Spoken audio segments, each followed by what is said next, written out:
찬송가 70장 함께 찬양하겠습니다.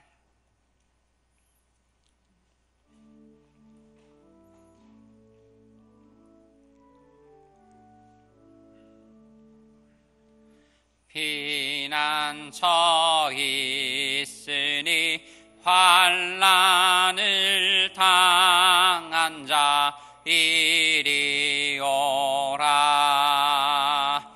땅들이 변하고 물결이 일어나 산 위에 넘치되 두렵지 않네.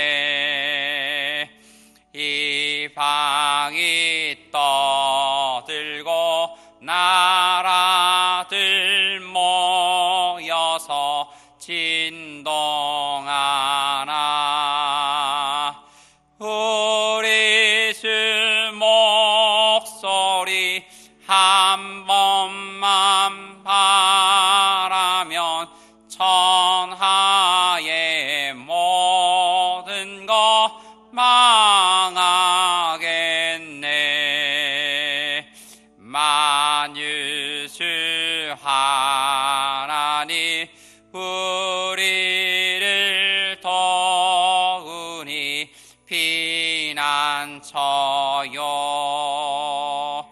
세상의 난리를 그치게 하시니 세상의 창검이 쓸데없네. 높으신 하나님 우리를 구하니 할렐루야. 괴로움이 심하고 환난이 극하나 피난처 되시는 주 하나님. 아멘. 우리 오늘 성도님들 위해서 기도하도록 하겠습니다. 한 주가 시작되는데 우리 모든 성도님들 받은 은혜 따라서 하나님께 감사하며 또 이 세상 가운데에서 승리하며 나아가도록 위해 기도해 주시길 바랍니다. 그리고 또한 어려움을 당하는 우리 형제 자매들 생각하시면서 우리 여러 가지 어려움들 그것을 잘 극복해 나갈 수 있도록 하나님 도와주옵소서 위해서 기도해 주시면 좋겠습니다. 우리 주여 한번 내쉬시고 우리 성도들 위하여 함께 기도하겠습니다. 주여, 아버지 하나님, 오늘도 한 주를 시작하는 또 월요일 허락해 주심을 감사합니다. 주님, 어제 우리를 위하여 하나님께서 말씀을 주시고 또 모인 모든 자들 가운데에 성령으로 함께 해 주심을 우리가 믿습니다. 주님, 그 받은 은혜들 우리가 감사하며 또한 붙잡고 나아가는 우리 한 주 되게 하옵소서. 주님, 여러 가지로 영육간에 피곤한 모든 지체들 하나님께서 붙들어 주셔서 그 모든 영육간에 아버지 하나님께서 힘 다하여 주셔서 이 세상 가운데에서 승리하며 나아갈 수 있도록 도와주옵소서. 각지로 흩어지는 우리 성도들이 있습니다. 가는 모든 길들 하나님 동행하여 주시고 주님 피곤치 않게 도와주옵소서. 아버지 하나님, 세상 가운데에 특별히 불신의 세상 가운데에 나아가는 우리 성도들이 있습니다. 주님, 그곳이 어떠한 곳이든지 아버지 하나님, 우리 모든 성도들이 빛과 소금의 역할을 감당하며 자신의 모든 믿음을 잘 지키며 나아가는 우리 성도들 되게 하옵소서. 뿐만 아니라 주님, 우리 각자의 영역에서 주님, 우리 하나님 주시는 그러한 모든 지혜와 말씀과 그 모든 신앙을 따라서 순종할 때에 아버지 하나님, 그들을 들어 사용하시되 요셉과 같이 사용하시고 다니엘과 같이 사용하셔서 그 가운데에서 아버지 하나님의 빛과 영광을 드러내는 우리 모든 성도들 되게 하옵소서. 어려움을 당하는 우리 성도들 또한 있습니다. 그 어려움이 어떠한 것이든지 주님, 경제적인 어려움이든지 건강의 어려움이든지 관계의 어려움이든지 자녀를 보내는 그러한 아버지 그 모든 위기들이라 할지라도 주님, 그 어려움들 위기들 일들 그 모든 것을 하나님 앞에 다시 한번 의탁합니다. 주님 도와주셔서 주님 이 모든 어려움들 하나님을 의지함으로 다 이기고 극복할 수 있도록 도와주옵소서. 주님 우리가 믿고 의지하며 나아갈 때마다 하나님께서 약속하신 대로 우리 곁에 오셔서 주님 우리의 도움이 되시고 피난처가 되시고 아버지 하나님 이 길 산성이 다 되어 주옵소서. 그리하여 우리가 망하는 자가 아니라 하나님 안에서 극복하고 하나님 안에서 승리하는 모든 성도들 되게 하옵소서. 주여 도와주시옵소서. 사랑하는 하나님 아버지, 저희가 주님을 사랑하고 의지합니다. 감히 부끄러워 주님께 나오기 힘들 때도 있지만 우리를 여전히 사랑하시고 기뻐하시는 주님을 믿으며 용기 내어 옵니다. 우리를 주의 크신 품 안에 품어주시고 다시금 일어설 수 있도록 힘 주시옵소서. 우리 성도들 중에는 여러 가지 어려움에 있는 성도들도 있습니다. 오늘 수술을 앞둔 성도도 있습니다. 현실의 문제에 막연한 염려만 하는 성도도 있습니다. 경제적인 어려움이나 건강의 위독함도 우리의 마음을 졸이게 합니다. 온 땅의 주인이 되신 하나님 아버지, 구하라 그리하면 너희에게 주실 것이요 찾으라 그리하면 찾아낼 것이요 문을 두드리라 그리하면 너희에게 열릴 것이라고 약속해 주신 주님, 주의 말씀 의지하여 기도하게 하옵소서. 모든 성도들마다 하나님께서 일하심을 보게 하옵소서. 믿음 없어 구하지 않는 가련한 인생 되지 않게 하옵소서. 오늘도 이 새벽에 하나님의 말씀을 듣고 힘 얻어 담대함으로 하나님께 나아가고자 합니다. 우리의 마음과 귀를 열어주시고 하나님의 말씀을 듣게 하옵소서. 주님 주시는 힘 얻어서 성전을 나가게 하옵소서. 이 모든 말씀 예수님의 이름으로 기도드리옵나이다. 아멘. 우리 오늘 보실 말씀은 이사야 18장 1절부터 7절까지의 말씀입니다.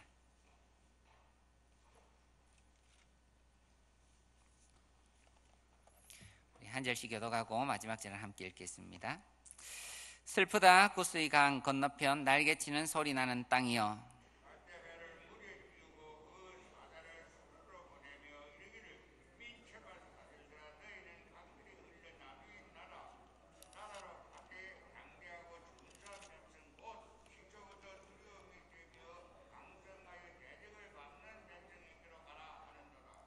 세상의 모든 거민 지상에 사는 너희여, 산들 위에 기치를 세우거든 너희는 보고 나팔을 불거든 너희는 들을지니라.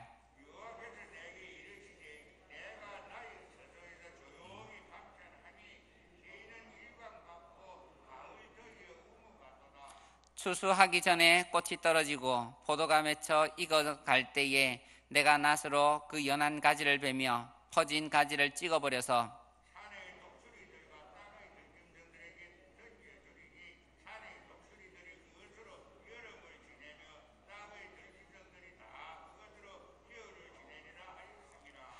그때에 강들이 흘러나누인 나라의 장대하고 준수한 백성 곧 시초부터 두려움이 되며 강성하여 대적을 밟는 백성이 만군의 여호와께 드릴 예물을 가지고 만군의 여호와의 이름을 두신 곳 시온산에 이르리라. 아멘. 네, 오늘 말씀을 통해서 구스여 돌아가라 하는 제목으로 함께 말씀의 은혜 나누기를 원합니다.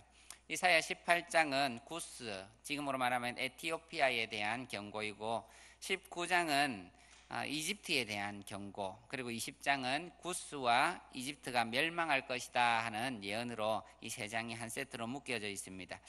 히스기야 때에 이집트와 구스는 강대국이었습니다. 북쪽에서 아수르가 내려오는데 그 침략에 대해서 막을 수 있는 유일한 나라는 이집트와 이 구스 두 나라였습니다. 따라서 히스기야 왕이 이 위기를 극복하기 위해서 이집트에 사신을 보냅니다. 아수르를 막아주십시오. 그렇게 요청을 했는데 우리 이 이집트와 구스에서 그렇게 하겠다, 그렇게 동맹관계를 나중에 맺게 됩니다.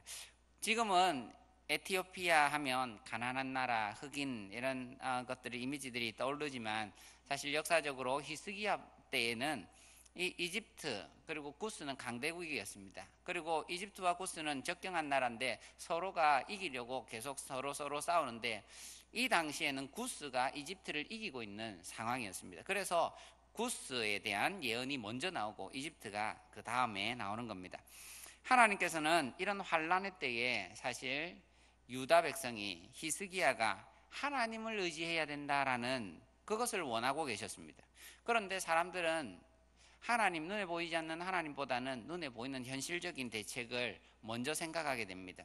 히스기야는 이 아수르가 내려오는 그 상황을 보면서 하나님을 의지하기보다는 눈에 보이는 현실적인 대책, 구스에게, 이집트에게 향하고 있는 겁니다. 그래서 18장부터 20장에 이르는 구스와 이집트에 대한 예언은 멸망 예언입니다. 하나님께서 이 구스, 이집트에 대해서 뭐라고 하시겠습니까?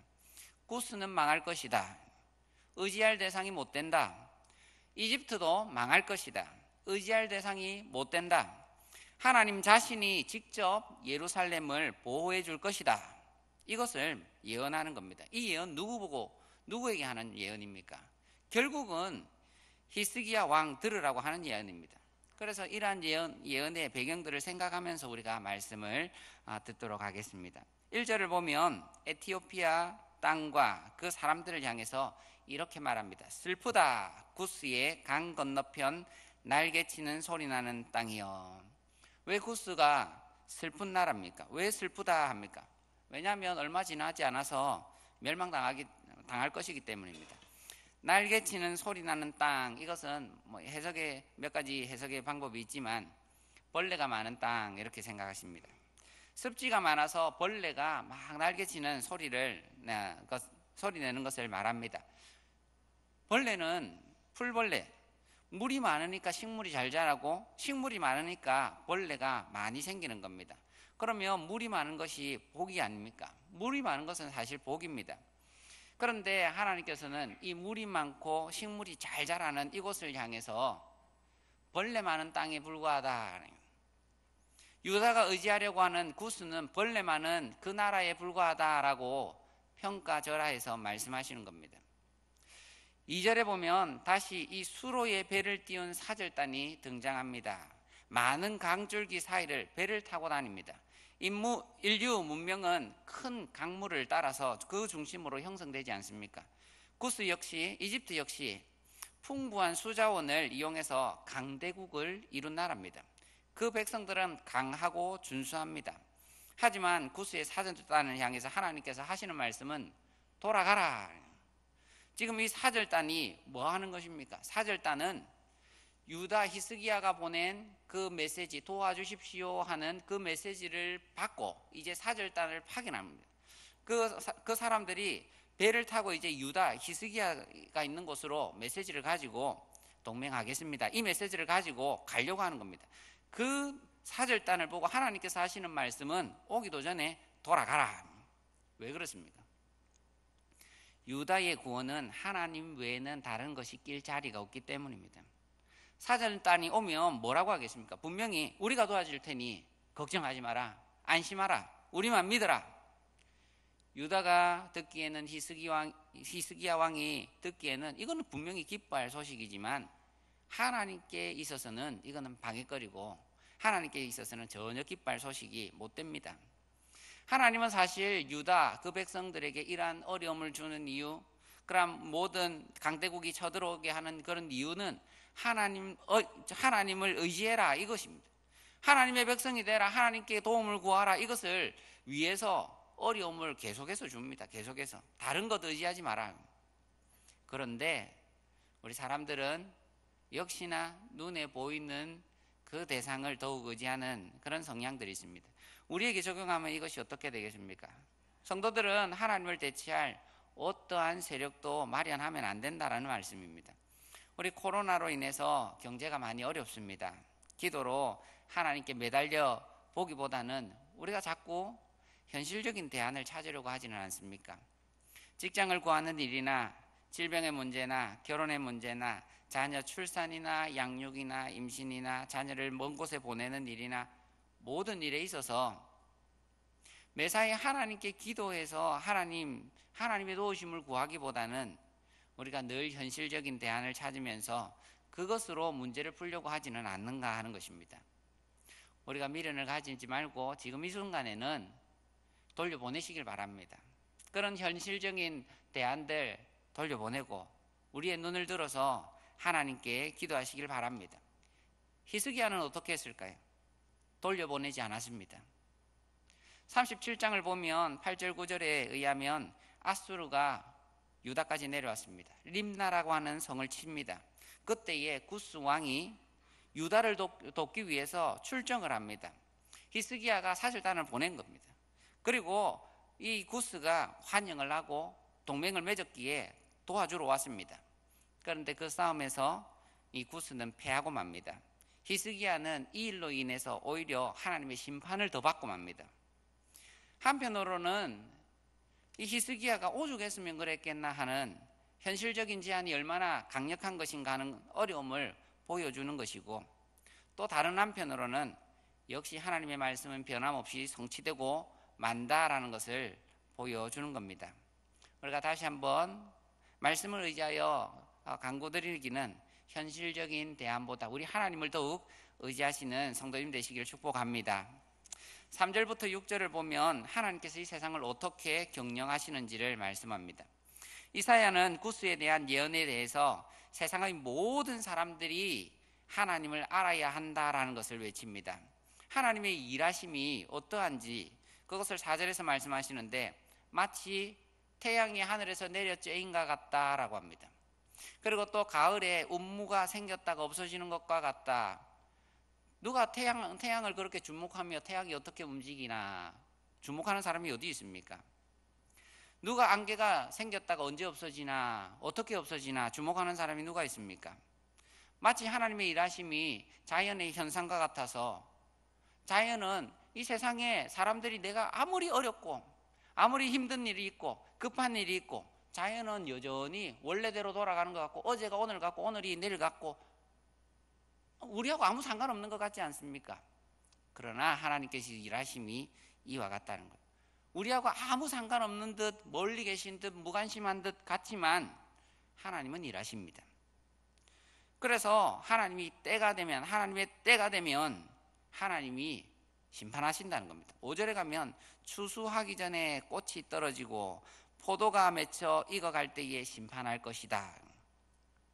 이것은 아수르를 향한 말씀입니다. 유다를 추수하기를, 세계를 추수하기를, 꽃이 막 피었다가 그리고 추수할 때가 되어서 막 추수를 하고 있습니다. 그런데 그 추수가 이루기 전에 하나님이 낫을 들어서 포도나무를 찍어버리겠다. 가지가 펼쳐지고 있는데 연한 가지가 온 세계를 덮어지기 전에 하나님이 그 가지를 찍어버리겠다. 정말로 유다의 모든 성읍이 거의 대부분 다 멸망당하고 예루살렘 홀로 남았을 때에 하나님은 아수르를 심판하십니다. 그들을 멸망시키고 맙니다. 그들의 시체가 어떻게 됩니까? 여름에도 밥이 되고 겨울에도 밥이 되게 한다. 얼마나 많은 사람이 죽었으면. 하나님이 우리 속히 나의 문제를 해결해 주지 않아서 답답함을 우리가 느낄 수가 있습니다. 하나님이 나의 기도하는 것도 듣지 않는 것 같고 내가 아무리 예배하고 내가 뭔가를 애쓰는 것도 하나님은 무관심한 것 같고, 그걸 우리가 애가 탈 수 있다는 겁니다. 우리의 속상한 것을 하나님께서 모르시는 것이 아닐 것입니다. 그럼 뭡니까? 사실 하나님도 애가 탄다. 하나님도 애가 타신다. 하나님의 의도는 이러한 어려움을 만날 때에 나를 더욱 의지하기를 원하고 이러한 어려움을 만날 때에 나에게 더욱 나와서 기도하기를 원하는데, 사실 우리는 계속 현실적인 대안을 찾고 있는 것은 아닌지, 하나님을 나의 구원자 유일한 의지라고 했는데 우리의 마음은 잠시 하나님을 돌아보고 나서는 다른 대안을 자꾸 찾아가지고 있지는 않는지 그것을 모르겠습니다. 히스기야는 결국 구스를 의지하다가 실패하고 맙니다. 모든 것을 다 잃고 나서 이제 아무 의지할 대상이 없고 나서야 성전으로 올라가서 울며 회개하고 기도합니다. 그리고 구사일생으로 구원을 받게 됩니다. 히스기야의 기도가 우리 유명하지 않습니까? 그런데 아쉬운 것은 조금만 더 일찍 했더라면, 조금만 더 일찍 하나님께 나와서 그렇게 기도했더라면 얼마나 좋을까 하는 아쉬움이 남는 것입니다. 사랑하는 성도 여러분, 우리의 모든 문제를 놓고 진심으로 하나님 앞에 아뢰시길 바랍니다. 어리석은 것 같아도, 현실적 대안이 없는 것 같아도, 하나님께서 무관심한 것 같아도 가장 바르고 가장 빠른 대안은 우리 하나님께 나아가는 것입니다. 먼저 우리 하나님께 우리의 모든 사정을 아뢰고 하나님의 도우심을 구하는 성도님 되시길 바랍니다. 그럴 때에 우리를 사랑하시고 우리를 기뻐하시는 주님께서 반드시 우리를 도와주실 줄 믿습니다. 우리 오늘 들으신 말씀 생각하며 함께 기도하도록 하겠습니다. 주님, 이제껏 발버둥치며 내가 해결하려고 했던 모든 문제를 이제 하나님의 손에 맡겨드리기 원합니다. 하나님만이 나의 구원자이심을 다시 한번 고백합니다. 하나님만을 신뢰합니다.